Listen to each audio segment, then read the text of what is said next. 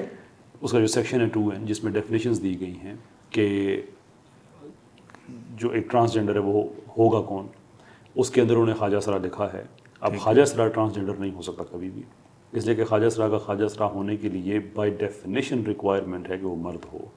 کوئی عورت خواجہ سرا نہیں ہو سکتی، خواجہ سرا ہمیشہ مرد ہوگا، کیونکہ خواجہ سرا ہوتا ہی وہ مرد ہے جس کا میل آرگن کاٹ دیا جائے اور اگر کیسٹریٹ ہو جائے. اور اگر کوئی خاتون اس طرح ہے اپنی جنسی، کسی خاتون کا میل آرگن نہیں ہوتا، دیر فور وہ خواجہ سرا نہیں ہو سکتی.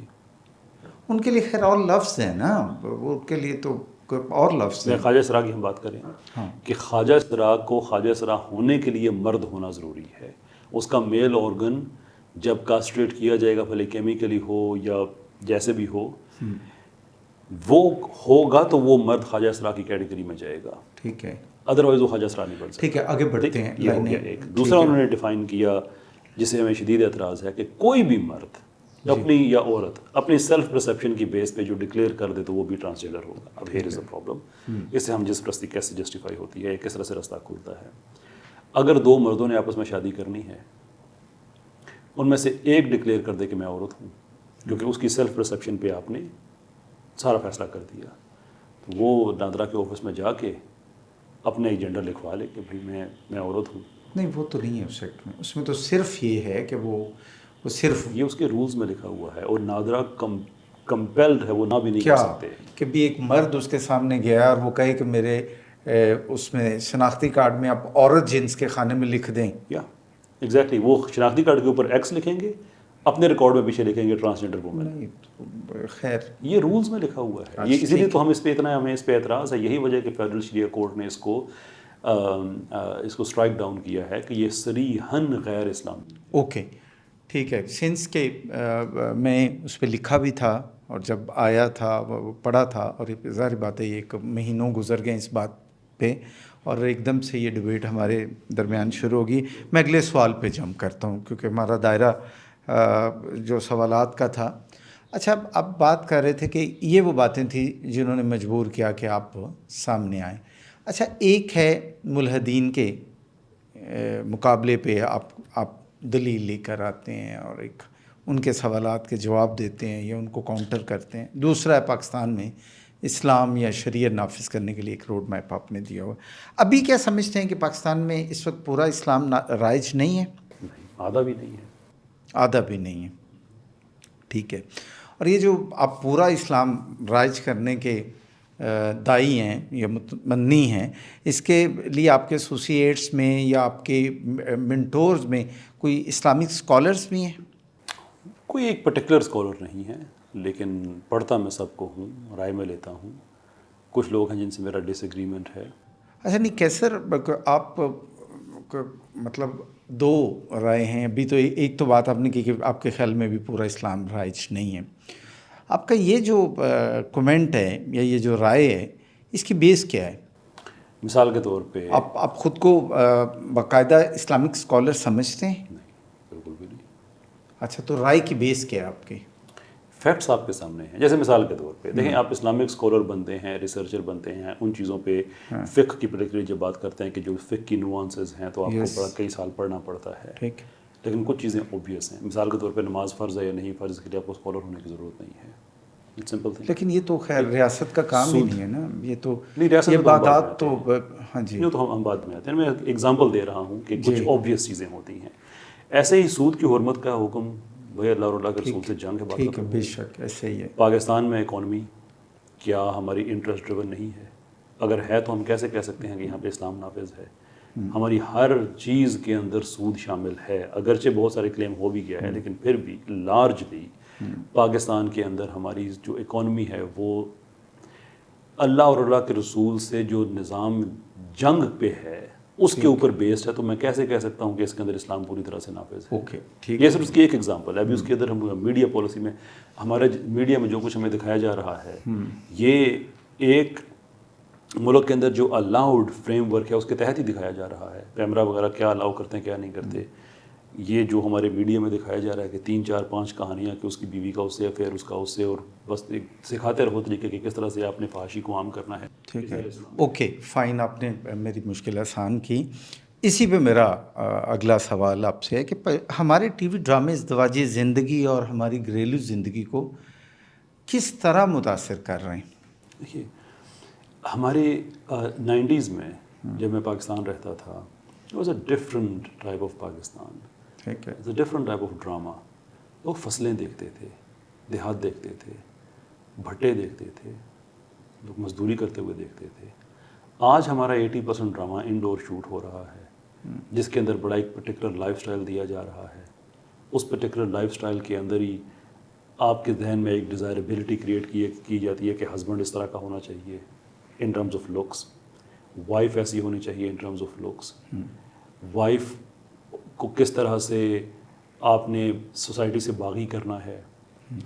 بٹوین دا لائنز آپ نے یہاں تک کہ اگر کسی مرد کی بیوی ہے وہ اس نے اگر کہیں اور تعلق رکھا ہوا ہے تو فائن, یا کسی مرد نے کہیں جگہ رکھا ہوا تو فائن. ان چیزوں کو گلوریفائی کیا جا رہا ہے, ان چیزوں کو برے کے طور پر نہیں دکھایا جا رہا بلکہ ان کو مظلوم دکھایا جا رہا ہے کہ ان سے کتنا بڑی زیادتی ہو گئی ہے.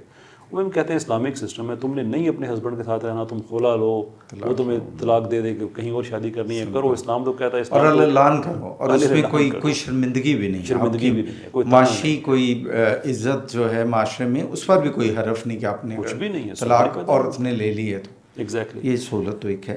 اچھا آپ خود سوشل میڈیا پہ بہت ایکٹیو ہیں اور ہمارے ہاں کیسے یہ بتائیں کہ منفی کانٹینٹ کو فروغ کیوں مل رہا ہے, کیا وجہ ہے؟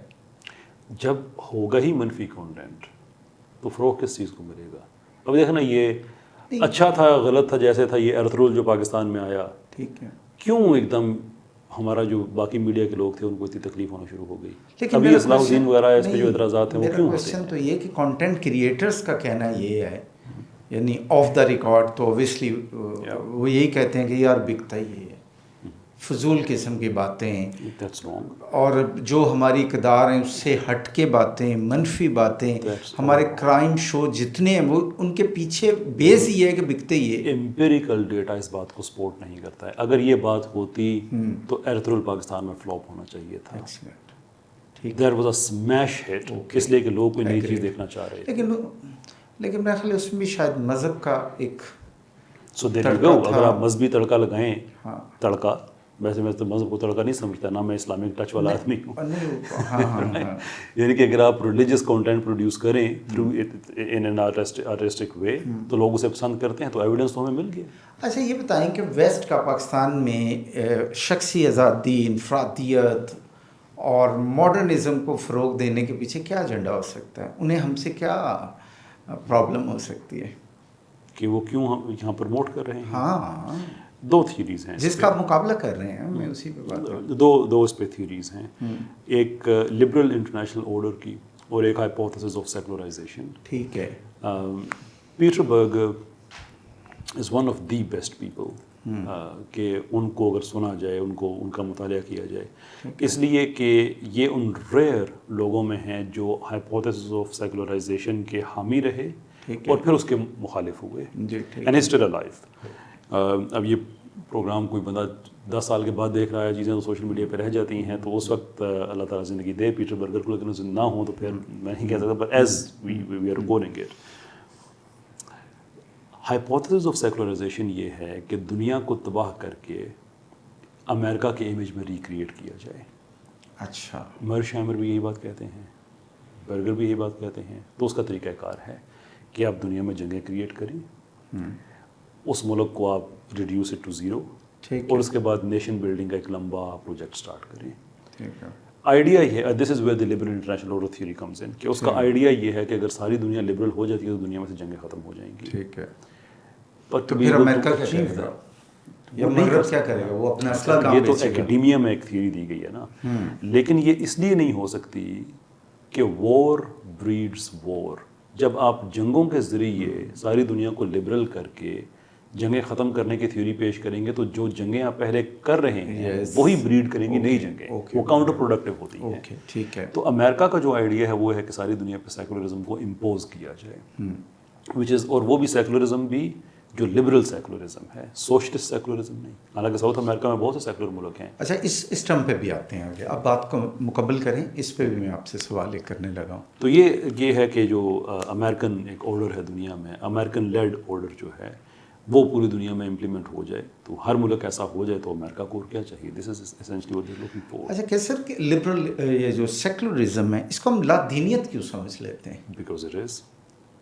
کیسے اس کے جو اوور آل اس تھیری میں ہے وہ تو یہی ہے کہ ایک معاشرتی نظام ہے جو پیورلی معاشرے کی آپ کیا سمجھتے ہیں لادینیت کی کیا آپ کے نزدیک کیا جو رائج ضروریات ہے. لادینیت از ناٹ نیسسرلی لادینیت تو یہ نا بھی اس کسی بھی سوسائٹی میں کوئی بھی دین کوئی بھی مذہب رائج ہی نہ رہے تو کیا سیکولرزم اگر یہ بھی مان لیا جائے تو پھر تو عیسائیت کو بھی یہودیت کو بھی سب کو خطرہ ہے سیکولرزم پہ. شور.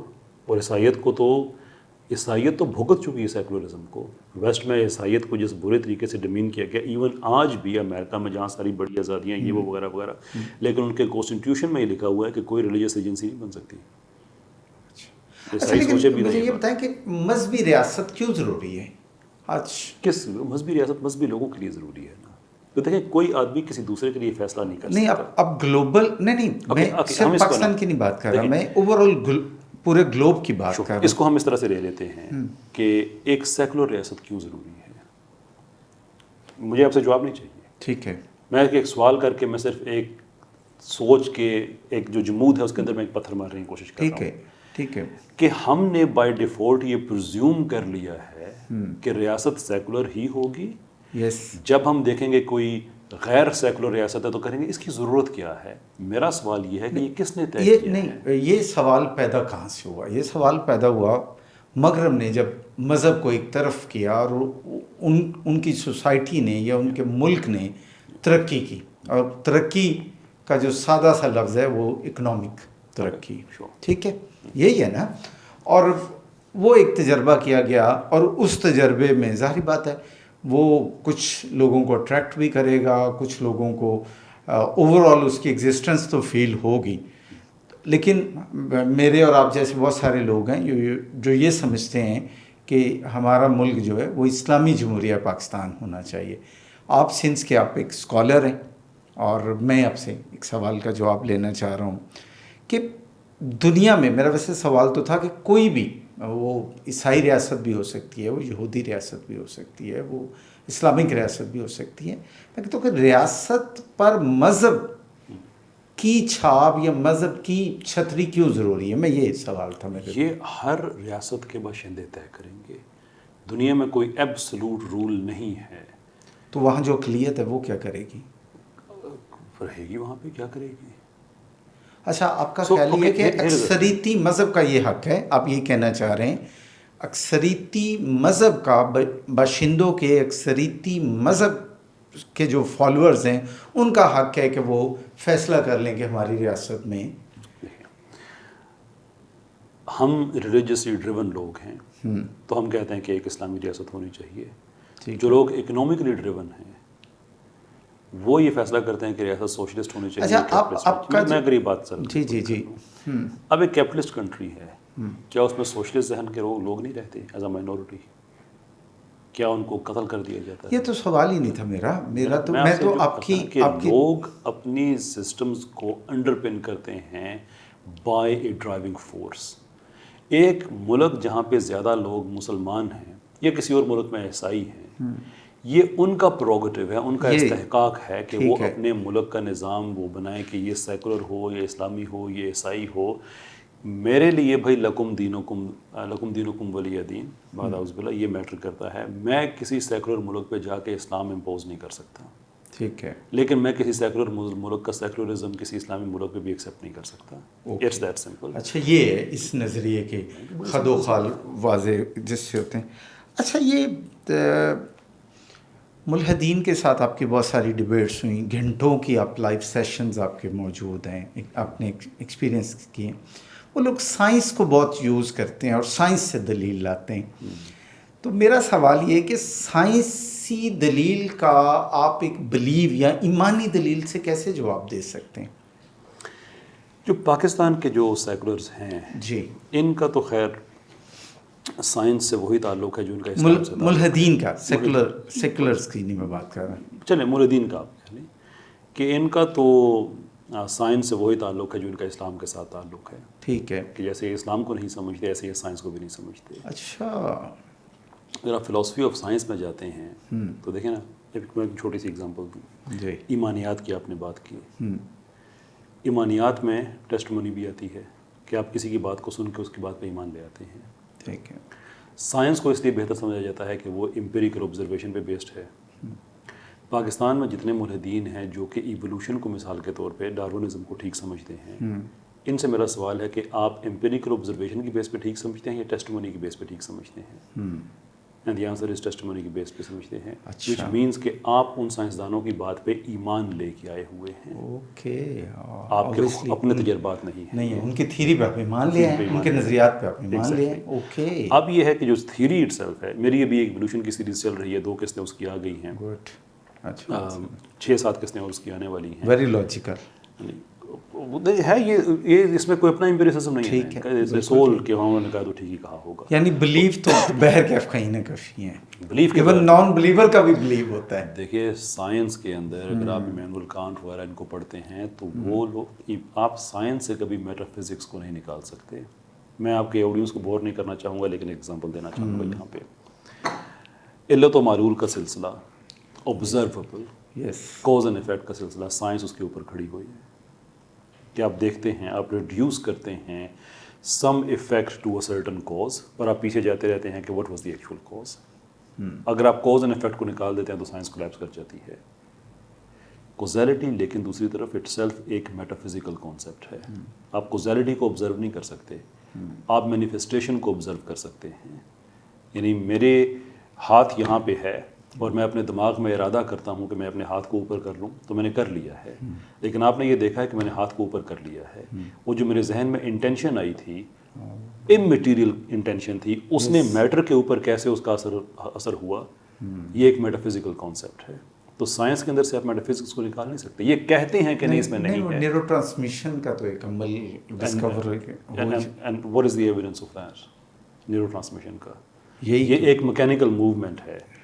میری انٹینشن میرے کس سیل کے اندر موجود ہے. وہ میسج تو وہ کہتے ہیں جی کہ لیکن میسج وہ میکینسٹکلی چیزیں وہ ایکسیپٹیبل ہیں. ٹھیک ہے. لیکن جو میری انٹینشن ہے اس کی کوئی مٹیریل پراپرٹیز نہیں ہے.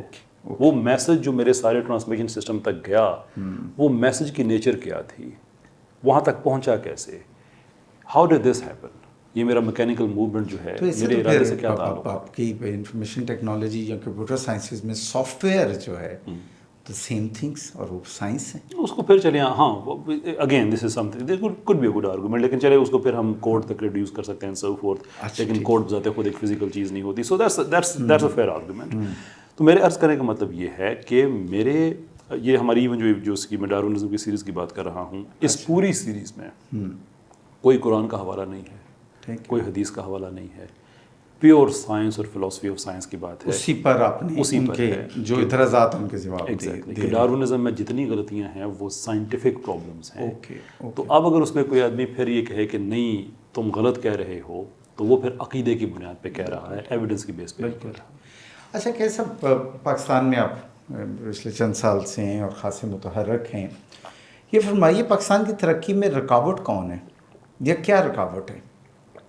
Identity crisis. جی آئیڈینٹی کرائسس.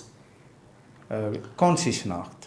ہم یہ ایگزیکٹلی ہے ہی نہیں نا مثلا کہ ہم اسلامی جمہوریہ پاکستان ہیں جبکہ ہمارا system in many ways secular ہے اور ہمارے اندر ہمارے پالیسی میکرز ان کے اندر سوشلزم بھی پایا جاتا ہے. یہ پیورلی ایک معاشرتی سسٹم کی بات ہے نا، حکومتی نظم و نسق کی بات ہے اور بندوبست جو ایک تو اسی کی پالیسی سے پورے ملک کو لے کے چلنا ہے نا. اگر اس میں ہی اتنی کنفیوژن پائی جاتی ہے تو دیکھیں نا ہمارا ایک منسٹر قانون تو آپ کا برطانیہ جو دے گیا تھا وہ آپ کے ملک میں چل رہا ہے. آئیڈینٹی کرائسس یہی ہوتا ہے نا کہ ہے اسلامی. برطانیہ ترقی کر رہا ہے، آپ نہیں کر رہے. دیکھیں برطانیہ ترقی کر رہا ہے کہ برطانیہ کم سے کم اپنے آئیڈیا میں کلیئر ہے کہ ہم نے اس طرح سے ترقی کرنی ہے. ٹھیک ہے. ٹھیک ہے. ہمارے اعتراض کرنے والے کون ہیں؟ ٹھیک ہے. اعتراض کیا کیا جاتا ہے؟ اب ملائیت کی وجہ سے پاکستان نہیں آ گیا. وہ ہے آپ کے کوشچن کی بھی جو انڈر لائن نہیں میرا یہ نہیں تھا، میرا یہ نہیں تھا، میں تو صرف انٹلیکچوئل آپ کی ایک آؤٹ پٹ چاہ رہا تھا کہ میرے عرض کرنے کا مطلب ہے کہ کیا یہ ہے. عام طور پہ مجھے تو یہ بھی نہیں پتا تھا کہ کیا آنسر کرتے ہیں. میں تو صرف جستجو میں میرا سوال تھا. میری تو جتنی اسیسمنٹ ہے کہ یہ میرا تھا مے بی کوئی آپ اکنامک کوئی ہمارے کمیاں جو ہیں جو سسٹم ہے شاید اس پہ جواب دیں. مطلب ہماری جب آپ اپنے اورینٹیشن میں کلیئر ہوتے ہیں ٹھیک ہے تو آپ کی اکانومی بھی اسی سے ڈرائیو کرتی ہے. اوکے. آپ کی سوسائٹی پولیٹکس سب اسی سے ہے. جب اس کے اندر کنفیوژن اتنی زیادہ ہے کہ ہمارا ایک وزیر حلف اٹھاتے ہوئے کہتا ہے کہ میں شریعت اسلامیہ کے نفاذ کے لیے بھرپور کوشش کروں گا جو کہ نظریہ پاکستان کی اساس ہے، ٹھیک ہے، اگلے دن وہ ساری کی ساری سیکٹرل پالیسیز جو بیوروکریسی بنا کے دیتی ہے اس کو ایگزیکیوٹ کر رہا ہوتا ہے. تو جب اتنی زیادہ ایک کرائسس ہو ہماری آئیڈینٹیز میں تو ترقی کیسے کریں گے ہم؟ اچھا مجھے یہ بتائیں کہ پاکستان کو کس طرح کا لیڈر ملے تو پاکستان ترقی کر سکتا ہے؟ جس طرح کے لوگ ہیں لیڈر ایسے ہی ملنا ہے، یہ طے شدہ بات ہے. لوگ آج فیصلہ کر لیں، جو میں نے آگے 30 سال کا پلان دیا ہے کہ بھائی جو مرضی لیڈر ہے میرا، جب تک تم پاکستان کو شریعت ڈریون پاکستان کی طرف نہیں لے کے جاتے ہم نے تمہیں ووٹ نہیں دینی ہے. تو یہ بڑی غلط فہمی ہے لوگوں کی. اچھا ریسنٹ لیڈرشپ جو ہے ہماری کرنٹ لیڈرشپ اس کو آپ کیسے دیکھتے ہیں؟ عمران خان کو کیسے دیکھتے ہیں پاکستان کے لیے؟ Imran Khan is a person of tremendous calibre, لیکن عمران خان صاحب کی پارٹی کے اندر جو مجموعی طور پہ پاکستان کا پرابلم ہے، ان کی پارٹی کے اندر وہ بڑا پرٹیکولر پرابلم ہے. جیسے مثال کے طور پہ پاکستان پیپلز پارٹی ہے، شدید اختلافات ہیں میرے ان سے، لیکن ایک چیز پیپلز پارٹی کی ہے کہ پیپلز پارٹی کا ایک تھیم آپ کو پتہ ہے کیا ہے کہ وہ کس مزاج کی ہے. ٹھیک ہے. جیسے نون لیگ ہے، میرے ان سے بھی اختلافات ہیں، وہ بحثیت پاکستانی میرا حق ہے کہ میں اختلاف کروں، میں نہ کروں، میں ٹیکس پیئر ہوں، لیکن آپ کو تھیم پتہ ہے. تحریک انصاف کا سب سے بڑا مسئلہ اس کا تھیم نہیں ہے. اس کا تھیم ہی کوئی نہیں ہے. میں اس کو اس لیے ساری پاکستان کی پولیٹیکل پارٹیز جو ہیں وہ بیسکلی ممبرشپ کلبز ہیں. پی ٹی آئی زیادہ بڑا ممبرشپ کلب ہے کہ it doesn't make any sense کہ ایک پولیٹیکل پارٹی میں علی محمد خان اور شیرین مزاری دونوں ہوں اور دونوں پرومیننٹ پوزیشنز پہ ہوں. ان کا آپس میں کیا مل رہا ہے؟ تو ہمارے لیے یہ ساری پارٹیاں اس لیے بھی میٹر اتنی نہیں کرتی کہ سو وی ڈونٹ سے کہ one is better than the other. کہ جو ٹرانسجنڈر ایکٹ والا جو آگے کیس بتایا ہے، یہ آدھا ہم نے لڑا ہے تحریک انصاف کے خلاف، باقی آدھا لڑا ہے پی ڈی ایم میں ساری پارٹیز تھیں. ایک فضل الرحمان صاحب کی پارٹی اینڈ میں ہمارے ساتھ کھڑی ہو گئی تھی، وہ ایک ایکسیپشن رہی اور جماعت اسلامی اس میں نہیں تھی. باقی جتنی پارٹیز ہیں وہ ساری اس کو سپورٹ کر رہی ہیں. تو پھر ہمارے لیے کیا فرق پڑتا ہے کہ اس میں سے یہ والا کون ہے وہ والا کون ہے؟ جب بات سیکولرائزیشن کی آتی ہے تو پھر اس پرچم کے سائے تلے. اچھا آپ نے عمران خان کی جو گورنمنٹ دیکھی ہے، وزیر اعظم انہیں دیکھا ہے، آپ سمجھتے ہیں کہ وہ ان میں پاکستان کی کو اوپر لے جانے کا کوئی پوٹینشیل موجود ہے؟ آف کورس پوٹینشیل تو ہے، بٹ صرف پوٹینشیل کافی نہیں ہوتی نا. اسٹریٹجی ہوتی ہے بہت سے، یعنی کہ ان کے پولیٹیکل چیزیں انہوں نے بڑی اچھی بھی کی ہیں، لیکن ہر پارٹی نے ہی کچھ نہ کچھ اچھی کی ہوئی ہیں. بہت سی ایڈمیریبل چیزیں بھی ہیں. لوگوں کے اندر یہ سینس ڈیولپ کرنا کہ آپ کو غلام رہنے کی ضرورت نہیں ہے. Those are tremendously well executed things. پر ایٹ دا سیم ٹائم اگر آپ کہیں کہ کوئی ہولسٹک اسٹریٹجی ایسی تھی، میں ایک ایگزامپل اگر آپ کو دے دوں، بڑا ٹریمینڈس کام کیا انہوں نے. یہ جو انکروچمنٹس تھیں پاکستان بھر سے، انہوں نے بہت بڑے بڑی جگہ پہ شہروں پہ انہوں نے ختم کی، جگہ ریکلیم کی. لیکن اگر ہولسٹک پالیسی ہوتی تو وزارتیں آپس میں بیٹھ کے فیصلہ کرتی کہ اس کی امپلیکیشن کیا ہوگی. یہ جو 30-40 سال سے لوگ رہ رہے ہیں، جب آپ ان کو بے گھر کریں گے تو اس کا سوسائٹی پہ کیا اثر پڑے گا. اسٹڈیز آپ کو بتاتی ہسٹوریکل پیٹرنس کو دے کے کیسے کرائم ریٹ اوپر جائے گا، لوگ بے گھر ہوں گے. تو وزارت داخلہ پہلے پلان کرتی کہ ان لوگوں کو ہم نے کہیں شفٹ کرنا ہے پھر ریکلیم کرنا ہے. لیکن خیال ہے ریکلیم کرنا ہے، وہ ریکلیم ہو گیا، ملک میں کرائم بڑھ گیا. مطلب وہ اس طرح کے جو پرابلمس ہیں اسٹریٹجی لیول کے وہ ہیں پوٹینشیل. اور شہباز شریف صاحب کے بارے میں آپ کی کیا رائے ہے؟ Again he also has potential, لیکن ہم ناٹ امپریسڈ بائی پوٹینشیل. کیونکہ دنیا میں جتنے لوگ ہیں جنہوں نے دنیا کا نقصان کیا ہے، سب میں پوٹینشیل بہت زیادہ ہوتی تھی. تو شہباز شریف صاحب آئی ڈونٹ انڈرسٹینڈ کہ ایگزیکٹلی وہ کیا کرنا چاہتے ہیں. ایک طرف وہ اسلام کے حق میں باتیں کر دیتے ہیں، اور دوسری طرف اگر پریکٹیکلی دیکھا جائے تو کیا پاکستان ان کی لیڈرشپ میں بہتر ہوا؟ بلکہ اگر آپ ون بائی ون سب کو دیکھیں تو کویسچن یہ ہے کہ کس کی لیڈرشپ میں پاکستان نے کتنی ترقی کی ہے. آپ کو سب کی ایگزامپلز میں مل جائیں گی کہ ان آئسولیشن فلاں فلاں چیز اچھی ہوئی ہے. سو نون لیگ کی قیادت میں موٹر وے بنے بڑی اچھی چیز تھی. تحریک انصاف کی قیادت میں یہ ہیلتھ انشورنس جو لوگوں کو ملی بڑا ایڈمیریبل کام تھا. سو یس ان آئسولیشن پاکٹس آپ کو سب پیپلز پارٹی کا بھی آپ کو مل جائے گا, لیکن آپ کہیں کہ ہولسٹکلی کیا ان کی کوئی ایسی پالیسیز ہیں جس سے پاکستان بہتر ہوا؟ شور کچھ ہیں, اور ان پہ ہم کم بات کرتے ہیں. وہی میرے خیال میں ضروری ہے کہ اگر ہم ان پہ بات کیا کریں کہ ایسا نہیں ہے کہ سارے ایک دوسرے کے ٹوٹلی خلاف ہوتے ہیں. یہ جو آٹو موبائل پالیسی ہے یہ بڑی اچھی رہی. نون لیگ کی گورنمنٹ سٹارٹ ہوئی, تحریک انصاف نے اس کو ایکسٹینڈ کیا. کووڈ میں ہم نے, یہ بہت کم لوگ اس پہ بات کرتے ہیں کہ کووڈ پاکستان بھر کو پوری دنیا نے اپریشیٹ کیا کہ بڑا اچھا رسپانس پاکستان نے دیا. And I was also impress. میں کووڈ کے دنوں میں آتا رہتا تھا یہاں پہ, بڑا زبردست سسٹم تھا. لیکن پوری دنیا میں 6 ملک تھے کووڈ سے پہلے جنہوں نے یہ اسٹڈی کرائی تھی کہ اگر اس طرح کا کوئی کرائسس آتا ہے تو ہماری کیپیسٹی کیا ہے, ہم کیسے اس کو ہم رسپونڈ کر سکتے ہیں. ان 6 ملکوں میں پاکستان بھی تھا. یہ اسٹڈی کرائی گئی تھی نون لیگ کے دور میں. اس اسٹڈی کا بہت سا استعمال کیا گیا تحریک انصاف کے میں, اور ایسے ہی قومیں ہوتی ہیں کہ ایک پارٹی ہے ان کے آپس میں وہ تسلسل ہوتا رہنا ہے, اور ہم نے دیکھا کہ اس کا تو مطلب وہ بھی ہے, ایسا نہیں کہ ٹوٹلی. میرا آپ سے آخری سوال کہ آپ نے جو پاکستان کی تقدیر بدلنے میں اور پاکستان میں شریعت کے نفاذ کے لیے ایک 30 سالہ آپ کا جو ایک ماڈل ہے, گو ہم اس پہ زیادہ بات نہیں کر سکے, اس کے خد و خال یا اس کے جو آپ کے جو بھی اس کے نکات ہیں, تو اس میں کیا آپ سمجھتے ہیں کہ جو سیاسی تربیت ہے یا لیڈرشپ کی ڈیولپمنٹ ہے اس کا بھی عنصر موجود ہے آپ کی اس روڈ میپ میں یا آپ کے اس خاکے میں؟ میرا لیڈرشپ کا کانسیپٹ ڈفرینٹ ہے. اچھا ٹھیک ہے. وہ ایک حدیث کی روشنی میں ہے. جی. حدیث ہے کہ تم میں سے سبھی, مفہوم اس حدیث کا یہ ہے کہ تم سبھی لیڈر ہو. اصل میں اس میں گھر کا جو صاحب خانہ ہے وہاں سے کیا گیا کہ تمہاری یہ رعیت ہے, تم سے ان سب کے بارے میں پوچھا جائے گا. جو خاتون خانہ ہے وہ پورے گھر کی CEO ہوتی ہے, چیف آپریٹنگ آفیسر ہے, اس سے ان کے بارے میں پوچھے. تو حدیث کے الفاظ میں کرتے کرتے کہتا کہ آپ کا جو ملازم ہے اس سے بھی اس کی ذمہ داری کے بارے میں پوچھا جائے گا. مفہوم یہ ہے حدیث کا کہ آپ اسے پیسے دیتے ہیں تو ایسا نہیں کہ وہ بس کوئی بھی سبزی لے کے آ جائے, بلکہ وہ لیڈر ہے اس چیز کا کہ کم پیسوں میں اچھی سبزی ریسرچ کر کے لے کے آئے. ٹھیک ہے. تو ہم جب لیڈرشپ کی بات کرتے ہیں تو میں لیڈر ہوں اپنے ووٹ کا. میرا یہ کام ہے کہ میں ووٹ دیتے ہوئے اس لیڈرشپ کو ایگزیکیوٹ کروں کہ میں کس آدمی کو دے رہا ہوں اور کس وعدے پہ دے رہا ہوں. جب میں نے یہ لیڈرشپ دینا شروع کی تو یہ it's not gonna be trickle down but it's gonna be pushed up from bottom to top. اور یہی اللہ تعالیٰ کہتے ہیں کہ تمہارے حکمران جیسے ہوں گے ایسے ہی ہوں گے جیسے تم ہو. تو جس دن میں نے اپنے ووٹ کی لیڈرشپ لینا شروع کر دی میرا لیڈر بھی اوپر ٹھیک ہو جائے گا. بہت شکریہ کیسر صاحب آپ کا, آپ کے وقت کا. جی ناظرین, ہم نے راج صاحب سے ان کا جو ایک مخصوص سٹانس ہے, جو ایک نظریہ جس کا یہ پرچار کر رہے ہیں میڈیا میں, سوشل میڈیا پہ, اس حوالے سے کچھ سوالات ہم نے ان کے سامنے رکھے تھے. بہت جلد آپ کے ساتھ پھر ملاقات ہوگی کسی نئے مہمان کے ساتھ. مجھے دیجیے اجازت. اللہ حافظ.